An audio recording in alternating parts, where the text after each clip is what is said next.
السلام علیکم ورحمۃ اللہ وبرکاتہ۔ میں حکیم عبید الرحمن بیت الحکمت ہجامہ سینٹر آوان ٹاؤن لاہور آپ سے مخاطب ہوں۔ یہ امراض اور ان کے علاج کے بارے میں جو آگاہی کا سلسلہ ہم نے شروع کیا ہے، ہماری کوشش ہے کہ آپ کو بہترین اور مستند ترین علم جو ہے امراض کے معاملے میں فراہم کیا جا سکے۔ نالج جو ہے وہ اتھینٹک نالج ہی قابل عمل ہوتا ہے۔ اتنا بہترین اور نالج اتھینٹک ہوگا، آپ کو علاج معالجے میں اتنا ہی مددگار ثابت ہوگا۔ لیکن یہ ویڈیوز جو ہم بناتے ہیں اور یہ جو آپ کو نالج فراہم کرتے ہیں، اس کا مقصد یہ ہوتا ہے کہ جن بیماریوں میں لوگ مبتلا ہیں ان کو علاج معالجے میں آسانی ہو، اور جو لوگ ان بیماریوں میں مبتلا نہیں ہیں وہ ان سے بچنے کے لیے کس طرح سے تدارک کر سکتے ہیں۔ ہم نے یہ جو سلسلہ شروع کیا ہے وہ اسی مقصد کے لیے شروع کیا ہے کہ تاکہ آپ کو آپ کے مزاج کا پتہ چل سکے، آپ کو اس چیز کا علم ہو سکے کہ کون سی مرض میں کون سی دوا، کون سی غذا استعمال کرنی چاہیے، کس غذا سے پرہیز کرنا چاہیے، کس غذا کے استعمال کرنے سے بیماری بڑھتی ہے، کس غذا کے استعمال کرنے سے بیماری میں فاقہ ہوتا ہے۔ لیکن یہ صرف آپ کے علم میں اضافے کے لیے ہے، یہ مکمل علاج معالجہ نہیں ہے۔ اس لیے آپ کو یہ علم اسی لیے مہیا کیا جاتا ہے کہ آپ اپنی صحت کو جو ہے وہ بہتر بنا سکیں۔ علاج معالجے کا اصل پلیٹ فارم طبیب کا مطب ہوتا ہے، نہ کہ سوشل میڈیا۔ تو ہم اپنی ویڈیو کی طرف آتے ہیں۔ اگر آپ نے ابھی تک میرا چینل سبسکرائب نہیں کیا تو اس کو سبسکرائب کر لیں تاکہ ہر نئی آنے والی ویڈیو آپ کو وقت پہ مل سکے اور آپ اس سے استفادہ حاصل کر سکیں۔ اب ہم بات کرتے ہیں یورک ایسڈ کے اوپر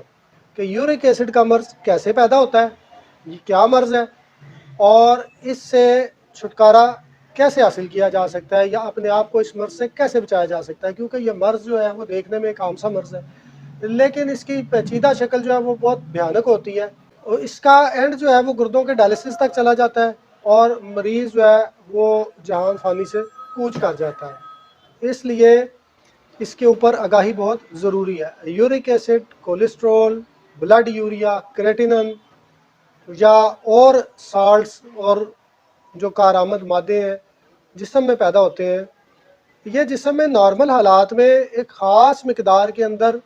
پیدا ہوتے رہتے ہیں۔ جو روزمرہ کی غذا ہم استعمال کرتے ہیں اس غذا میں فضلے کی شکل میں یہ مادے جسم میں پیدا ہوتے رہتے ہیں مسلسل، اور ایک مخصوص مقدار میں پیدا بھی ہوتے ہیں اور جسم سے خارج بھی ہوتے رہتے ہیں۔ لیکن اگر یہ مادے زیادہ مقدار میں پیدا ہونا شروع ہو جائے یا ان کا اخراج کسی وجہ سے کم ہو جائے تو دونوں صورتوں میں جسم کے اندر پیچیدہ امراض پیدا ہو جاتی ہیں، اور یہ پیچیدہ امراض جو ہیں پھر ان کا علاج معالجہ بھی مشکل ہو جاتا ہے اور مریض بھی اپنی صحت سے ہاتھ دھو بیٹھتا ہے۔ تو جو روزمرہ غذا ہم استعمال کرتے ہیں، اگر ہم سرد خشک ماحول میں رہتے ہیں یا سرد خشک غذائیں استعمال کرتے ہیں، جس طرح دالوں کا استعمال ہے، کاربونیٹڈ ڈرنکس ہیں، یا پروسیسڈ فوڈ ہے، فاسٹ فوڈ ہے، بیف کا استعمال بہت زیادہ کرتے ہیں، بعض لوگ شراب نوشی کثرت سے کرتے ہیں، تو اس طرح کی جو غذاؤں کا استعمال ہے، یا جو لوگ اپنی نیند پوری نہیں کرتے اور جسم کے اندر خشکی کا غلبہ ہونا شروع ہو جاتا ہے، چائے بہت زیادہ پیتے ہیں، کافی بہت زیادہ مقدار میں استعمال کرتے ہیں، تو اس سے جسم کے اندر تیزابی مادے بڑھنے شروع ہو جاتے ہیں۔ اب جو تیزابیت ہے یہ ایک جز ہے۔ تیزابیت جسم کے اندر اگر پیدا نہ ہو تو انسان کو بھوک نہیں لگتی، انسان کی غذا ہضم نہیں ہوتی۔ تو تیزابیت کا پیدا ہونا ایک قدرتی امر ہے اور جسم کے لیے بہت فائدہ مند ہے۔ لیکن جب اس تیزابی مادے میں تعفن پیدا ہونا شروع ہو جاتا ہے تو یہ بیماری کی شکل اختیار کرنی شروع کر دیتا ہے، اور وہ بیماری پیدا ہوتی ہے یورک ایسڈ کا جسم میں بڑھنا، بڑھ جاتی ہے جسم میں، پیٹ میں قبض، گیس، جسم کا بوجھل رہنا، تھکاوٹ بہت زیادہ ہو جانا، آہستہ آہستہ اگر یہ مرض زیادہ رہے تو گردوں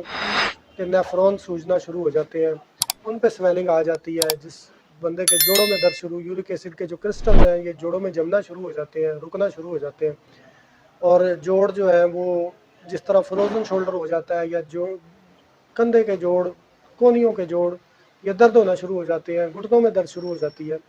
تو یہ سارے جو مسائل پیدا ہوتے ہیں یہ یورک ایسڈ کے رکنے کی وجہ سے ہوتے ہیں۔ اب اس میں دو چیزیں آپ کو میں نے بتائی ہیں، یا تو آپ غذائیں ایسی استعمال کر رہے ہیں جس سے اس کا پیدائش بڑھ گئی ہے جسم میں، اور اس کی پیدائش بڑھنے سے جسم کے اندر کوئی سوزش ہو گئی ہے، کوئی عضو صحیح طرح جگر سست ہے، صحیح طرح کام نہیں کر رہا ہے، وہ ان مادوں کو خارج نہیں کر رہا ہے، بائل کی پیدائش کم ہو گئی ہے، تو کیا ہوگا کہ یہ جسم میں پھر رکنا شروع ہو جائے گا، خارج نہیں ہوگا پوری مقدار میں۔ جب یہ پوری مقدار میں خارج نہیں ہوگا، اپنی مخصوص مقدار سے زیادہ ہوگا، تو بیماری کا سبب بنے گا۔ اب اسباب تو میں نے آپ کو بتا دیا ہے کہ آپ یہ چیزیں جو استعمال کرتے ہیں فاسٹ فوڈ وغیرہ، پروسیسڈ فوڈ، اس کے استعمال سے یہ بڑھ جاتا ہے، لیکن اب یہ کم کیسے ہوگا، اس کو کنٹرول کیسے کریں گے؟ تو اس کو کنٹرول کرنے کے لیے سب سے پہلے اپنا لائف سٹائل تبدیل کریں، اپنی نیند پوری کریں، واک ضرور کریں۔ یورک ایسڈ کے مریضوں کے لیے یا جن کے جسم میں تیزابی مادے رک رہے ہوتے ہیں، ان کے لیے واک بہت ضروری چیز ہے، اس کے بغیر بالکل گزارا نہیں ہے، واک ضرور کریں۔ اور چاولوں سے خاص طور پہ پرہیز کریں، کاربونیٹڈ ڈرنکس کا استعمال نہ کریں، بیف کا استعمال کم سے کم کریں۔ کوشش کریں کہ لہسن، ادرک اور پودینے کی جو عام چٹنی گھروں میں بنائی جاتی ہے، اس کو بنا کے دوپہر میں ضرور استعمال کریں۔ بکرے کے گوشت کا شوربہ اور سبزیوں میں کدو، ٹینڈے، توری، شلجم، گاجر، حلوہ کدو، اس کے سالن بنا کے کھائیں۔ اس میں آپ بکرے کا گوشت یا دیسی مرغی کا گوشت ڈال سکتے ہیں۔ پرندوں کا گوشت آپ استعمال کر سکتے ہیں، پرندوں کے گوشت میں بہت لطیف سی حرارت ہوتی ہے جو کہ جسم کے لیے بہت فائدہ مند ہوتی ہے، تو پرندوں کا گوشت بھی آپ استعمال کر سکتے ہیں۔ اور اس کے علاوہ آپ کو میں ایک غذائی قہوہ بتا دیتا ہوں جو آپ کو یورک ایسڈ کے مرض میں بہت فائدہ دے سکتا ہے۔ اجوائن لے لیں 2 گرام، پودینہ لے لیں 2 گرام، تیز پتہ لے لیں 2 گرام، اور سنا مکی لے لیں 2 گرام۔ ان چیزوں کو 1 گلاس پانی میں اچھی طرح ابالیں، اور اس میں آپ حسب ذائقہ گڑ یا شہد بھی ڈال سکتے ہیں، تو اس کو آپ دن میں 2 سے 3 مرتبہ پئیں نیم گرم، تو یہ بھی آپ کو اس بیماری میں بڑی قوت مدافعت فراہم کرے گا اور مادوں کے اخراج میں